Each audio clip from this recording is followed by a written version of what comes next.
टाटा का climatic chamber है। Basically यहाँ पे हम क्या चीज़ टेस्ट करने वाले हैं और क्या टेस्ट होता है, तो यहाँ पे छोटी सी छोटी गाड़ी लाइक आपका कोई भी एलसीवी ले लो, आईएलसीवी ले लो, वहाँ से बड़ी बस तक जा सकता है। 4 चीज़ें बेसिकली देखी जाती है। सबसे पहली जो चीज़ है वो है ऊपर से हीट आती है, तो यहाँ पे 55 डिग्रीज तक heat conditions, real world conditions generate करते हैं, वो एक चीज़ है। फिर डायनोमो पे रियल लोड डाल सकते हैं, रोड कंडीशंस डाल सकते हैं। फिर ह्यूमिडिटी टेस्ट होती है, यहाँ पे ह्यूमिडिटी भी जाती है। इसके बाद में अगर फ्रंट में आप देखोगे तो एक बड़ा सा एयर डक्ट लगा हुआ है, जहाँ से जब भी आप जितनी गाड़ी को आगे बढ़ाओगे उतना सामने से एयर रेसिस्टेंस आएगा। तो ऐसी जो रियल वर्ल्ड कंडीशंस है, रोड टेस्ट, ह्यूमिडिटी, सारी चीज़ें यहाँ टेस्ट करी जाती है। बाकी मैं आपको आगे बता देता हूँ, बेसिक यही है। यहाँ पे आपको मज़ा आने वाला है काफ़ी ज़्यादा इस शॉप के अंदर, काफ़ी ज़्यादा मज़ा आने वाला है इस क्लाइमेटिक जोन के अंदर। और एक चीज़ जो कमाल की है वो कि इसके ठीक बाजू में एक और लैब है जिसमें आप -40 डिग्रीज तक जा सकते हो, मतलब लद्दाख से भी ज़्यादा डाउन टेम्परेचर, वहाँ पे गाड़ियाँ टेस्ट होकर बाहर निकलती है। टाटा मोटर्स के ERC डिपार्टमेंट में एक full vehicle environment test facility है। ये इन्वायरमेंट टेस्ट फैसिलिटी इनके R&D डिपार्टमेंट या ERC का ही एक पार्ट है। इस फैसिलिटी को बनाने के पीछे एक मुख्य उद्देश्य, ताकि भारत में जिस वक्त गर्मी होती है उस वक्त ठंड की कंडीशंस क्रिएट करना बहुत मुश्किल है, और जिस वक्त काफी ज्यादा सर्दी पड़ती है या विंटर्स होते हैं उस वक्त बहुत गर्म इन्वायरमेंट क्रिएट करना अपने आप में एक चैलेंज है। तो अगर आपको गाड़ी को हर एक मौसम के हिसाब से तैयार करना है तो आपको ऐसी फैसिलिटी की जरूरत है जो हर एक इन्वायरमेंट को क्रिएट कर सके। इस टेस्ट फैसिलिटी की सबसे बढ़िया बात यह है कि यहाँ पे ह्यूमिडिटी, सोलर, विंड स्पीड और रोड कंडीशंस को सिमुलेट कर सकती है। इसके अंदर हम इन हाउस वो सारे टेस्ट कर सकते हैं जो हम एक्चुअल एनवायरनमेंट में जाकर कर सकते हैं। दोस्तों, अगर हम इस फैसिलिटी के एम्बिएंट टेम्परेचर की बात करें तो -40 डिग्री से लेकर +55 डिग्रीज तक इसको कैरी आउट किया जा सकता है। ये दोनों टेम्परेचर दो अलग अलग सेपरेट चैम्बर्स में पॉसिबल हो पाते हैं। दोस्तों, अगर हम इस फैसिलिटी के हॉट चैम्बर्स में टेस्टिंग की बात करें तो यहाँ पे air conditioning system, cooling circuit, गाड़ी में लगे हुए इलेक्ट्रॉनिक्स पे हीट का क्या असर होगा, बॉडी के ऊपर हीट का क्या असर होगा, पेंट की रिलायबिलिटी, प्लास्टिक की रिलायबिलिटी, फैब्रिक्स, फॉर्म्स और वो सारे मटेरियल जो हीट और एज के साथ में एक हीटेड एनवायरनमेंट में जाने पे क्या प्रभाव पड़ेगा वो टेस्ट किया जाता है। इसी के साथ इनका जो कोल्ड चैम्बर है उसमें इंजन को अगर हम बहुत लो एम्बिएंट टेम्परेचर पर क्रैंक करेंगे तो क्या कॉम्प्लिकेशंस आते हैं, किस तरह से विंड स्क्रीन डिमिस्टर काम करता है, डिफ्रॉस्ट काम करता है, इसी तरह केबिन में HAVC यूनिट का हीटर कैसे काम करता है, ऑयल और कूलेंट कैसे परफॉर्म करते हैं, विंड स्क्रीन वाइपर्स क्या इतने ठंडे टेम्परेचर में भी काम कर पाते हैं। इसी के साथ में डोर सील्स को चेक किया जाता है और ठंडे वातावरण में गाड़ी की एजिंग कैसे हो रही है, रबर और प्लास्टिक पार्ट्स पे क्या प्रभाव है, इन सब चीजों को कोल्ड चैम्बर के अंदर टेस्ट किया जाता है। दोस्तों, दोनों ही चैम्बर्स में डायनो लगा हुआ है। इस फंक्शनैलिटी के अंदर गाड़ी को रियल वर्ल्ड कंडीशन की तरह एक प्रॉपर स्पीड पर चलाकर टेस्ट किया जाता है, क्योंकि गाड़ी जब रोड पे चलती है तो उस पे सामने से हवा का दबाव भी पड़ता है और इंजन को ठंडा रखने के लिए एनवायरनमेंट की हवा भी लगती है। उस चीज को सिमुलेट करने के लिए भी यहाँ सामने की तरफ एयर विंड फैन लगा हुआ है, जिससे कि गाड़ी पे सामने से एक एयर रेसिस्टेंस भी पड़ता है और इंजन की कूलिंग भी होती है, ताकि रियल वर्ल्ड कंडीशंस की तरह यहाँ पे टेस्टिंग किया जा सके। दोस्तों, टाटा मोटर्स की इस फैसिलिटी की एक और हाईलाइट है इनका सेमी एनेकोइक चैम्बर। दोस्तों, जो एनेकोइक चैम्बर होता है, तो इको का मतलब होता है कि साउंड का रिफ्लेक्शन। तो वो चैम्बर जहाँ इको या साउंड का कोई रिफ्लेक्शन ना हो उसको हम लोग कहते हैं एनेकोइक चैम्बर। इसको सेमी एनेकोइक चैम्बर क्यों कहा जाता है? क्योंकि ये रूफ और साइड के वॉल्स पे तो कवर्ड होता है और फ्लोर जो है इसका वो ओपन होता है। अगर इसको फ्लोर को भी कवर कर देंगे तो ये कंप्लीट एनेकोइक चैम्बर बन जाएगा। टाटा मोटर्स की ये फैसिलिटी 1995 से 1996 में बनाई गई थी और एशिया का पहला ऐसा चैम्बर था जो NVH टेस्ट करता था गाड़ियों के ऊपर। और सबसे बढ़िया हाईलाइट इस चैम्बर की मुझे जो लगी वो ये कि इस चैम्बर के अंदर आप जितनी शांति महसूस कर सकते हो, एक पिन ड्रॉप को भी आप बहुत आसानी से प्रॉपरली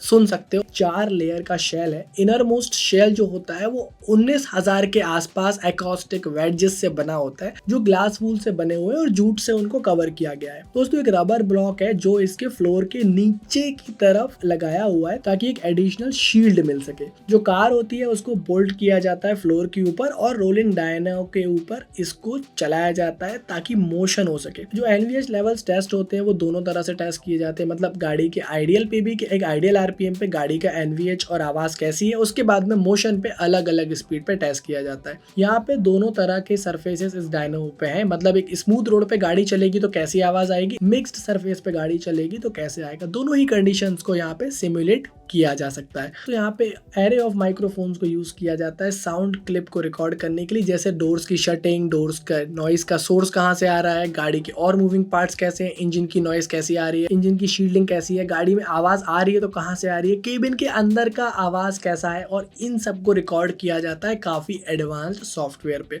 जो इसके अकॉस्टिक होते हैं और ग्राफ्स होते हैं उनको रेड स्पॉट से आइडेंटिफाई किया जाता है और लेबल किया जाता है कि हमें इस नॉइस को रेक्टिफाई करना है। दोस्तों ये टाटा का ऑलमोस्ट इंडिया का तो है ही है, एशिया का भी एक ऐसा फैसिलिटी है यहाँ पे NVH को ऐसा टेस्ट किया जाता है कि एक अलग लेवल पे लेके जाते हैं। नॉइस, हार्शनेस और वाइब्रेशंस को बहुत लेवल नेक्स्ट पे टेस्ट किया जाता है ताकि आपकी जो गाड़ी है वो NVH के मामले में बहुत एडवांस चली जाए। यहाँ पे जो चीज़ें आपको दिखेगी मोस्टली जो आपको पैनल्स चारों तरफ दिख रहे हैं, ये पैनल साउंड को रिफ्लेक्ट नहीं होने देते, तो इसको इकोइक जो वो है बोलते हैं, मतलब इको नहीं आती है, ऐसा कोई आवाज़ जो है वो रिफ्लेक्ट नहीं होती है, वो एक पार्ट है।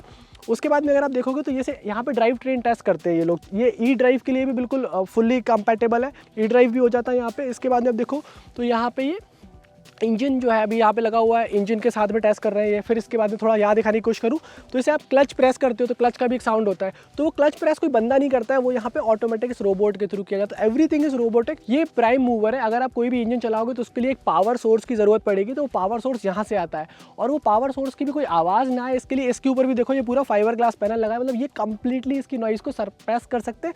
तो इसकी नॉइस सरप्रेस हो जाती है और फिर वो चीज़ आपकी यहाँ पे नहीं रिफ्लेक्ट होती, तो हमें जिस चीज़ की आवाज़ चाहिए सिर्फ वही आवाज़ आती है और हम उसको टेस्ट कर सकते हैं। कंप्यूटर्स में डाटा फीड होता है और फिर उस डाटा के बेसिस पे इंजीनियर्स एनालिसिस करके अपनी रिपोर्ट प्रिपेयर करते हैं। आप देखो हाई क्वालिटी के माइक्रोफोन्स आपको दिख जाएंगे। तो ये नीचे वाला जो आपको पैनल दिखेगा यहाँ पे ऐसे फाइबर ग्लास पैनल नहीं है, बाकी 3 डायमेंशन, मतलब ये देखो आप यहाँ पे सारा दिखेगा आपको वर्टिकल, और अपर पार्ट में हमें ये चीज़ें दिख जाएंगी। तो ये सारी चीज़ें तो कमाल की जो फैसिलिटी है वो टाटा की है, और ये एकदम लेवल नेक्स्ट है। इस चैम्बर के बारे में और कमाल की बात यह है कि यहाँ पे विंड को भी सिमुलेट किया जाता है, मतलब विंड से आने वाली नॉइस किस तरह से होगी। तो सोर्स ऑफ नॉइस कुछ भी हो सकते हैं जिन सबको टेस्ट किया जाता है, जैसे विंड हो गया, एरोडायनेमिक हो गया, मैकेनिकल नॉइसेस भी हो सकते हैं, जैसे इंजन की ड्राइव लाइन से हो गया, टायर के कॉन्टैक्ट पैच से आ रही है, ब्रेक से आ रही है, या कोई इस तरह की नॉइस। और रोलिंग रोड डायनेमोस इन सब चीजों को पॉसिबल बनाते हैं। दोस्तों एनवायरनमेंट लैब या क्लाइमेट टेस्ट लैब के बाद इन लोगों के पास state of the art test tracks भी है। दोस्तों टाटा के पास in house state of the art torture track भी है, जिसको मैं फटीग ट्रैक कहना ज्यादा बेटर समझूंगा। इस ट्रैक पे अलग अलग स्ट्रेचेस और पाथ्स हैं, जैसे कि आप देखो तो ट्विस्ट ट्रैक्स है यहाँ पे, या स्प्लैश बोर्ड्स मिलेंगे, रेसोनेंस ट्रैक मिलेगा जहाँ पे सस्पेंशन को एक्सट्रीम लेवल पे टेस्ट किया जाता है, लो सीवीएटी और हाई सीवीएटी वाले पेव ट्रैक्स हैं, और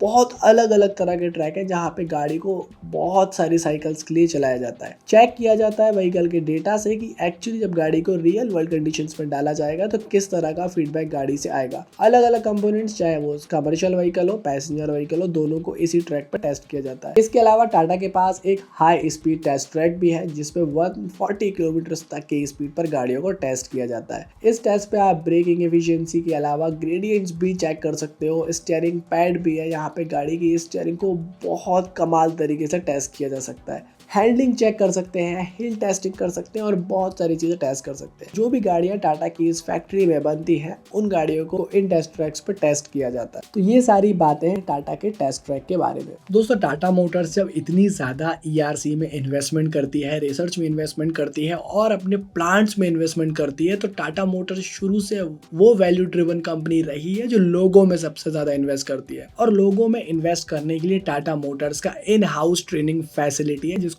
स्किल डेवलपमेंट सेंटर कहते हैं। यहाँ पे न्यू रिक्रूटमेंट्स को क्लासरूम नॉलेज दी जाती है इंजन के बारे में, गियरबॉक्स के बारे में, चेसिस के बारे में, और उन सारे कंपोनेंट्स के बारे में जिनसे वो इस प्लांट में डील करने वाले। तो शॉप फ्लोर पे भेजने से पहले सारी ट्रेनिंग यहाँ कराई जाती है। दोस्तों यहाँ पे अगर आपको एक क्लासिक मर्सिडीज बेंज का ट्रक देखेगा, जिसको देख के मैं तो हैरान रह गया था। दोस्तों ये टाटा का वो पहला ट्रक है जो मर्सिडीज बेंज के साथ कोलैबोरेशन में बनाया गया था 1954 से लेके 1977 तक। उस टाइम टाटा मोटर्स को टेल्को कहा जाता था, और डैमलर बेंज के साथ में इनका एक जॉइंट पैक्ट था जिससे ये मीडियम कमर्शियल व्हीकल्स बनाते थे।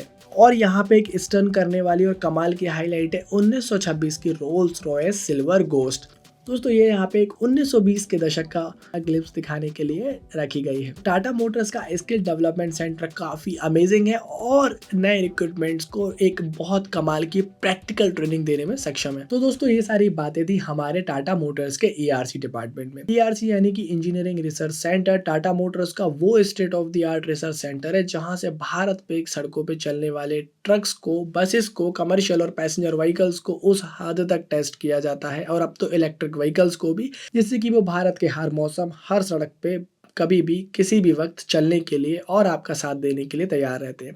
टाटा मोटर्स एक ऐसी कंपनी है जो अपनी गाड़ियों से ज़्यादा अपनी वैल्यूज़ के लिए जानी जाती है और ये चीज़ हमें प्लांट में आने के बाद बहुत अच्छे से समझ में भी आया। ये लोग R&D पे काफ़ी ज़्यादा खर्चा करते हैं और R&D से काफ़ी ज़्यादा डेटा भी लेते हैं। जो गाड़ियाँ लॉन्च हो गई है उनकी भी कंटिन्यूअस टेस्टिंग जारी रखते हैं, गाड़ियों को बेहतर से और बेहतर बनाने में कोई कसर नहीं छोड़ते। उम्मीद कर रहे हैं आपको हमारा ERC वाला और टाटा के पिंपरी चिंचवाड़ में स्थित ये पुणे के पास वाले प्लांट का विजिट पसंद आया होगा। अगर आपको वीडियो पसंद आया तो आप वीडियो को लाइक कर सकते हैं, दोस्तों के साथ शेयर कर सकते हैं और अगर आपने प्लांट विजिट का पार्ट 1 नहीं देखा है तो वो भी देख सकते हैं। मिलेंगे आपसे बहुत जल्द ऐसी किसी वीडियो में, तब तक के लिए नमस्कार, जय हिंद, वंदे मातरम।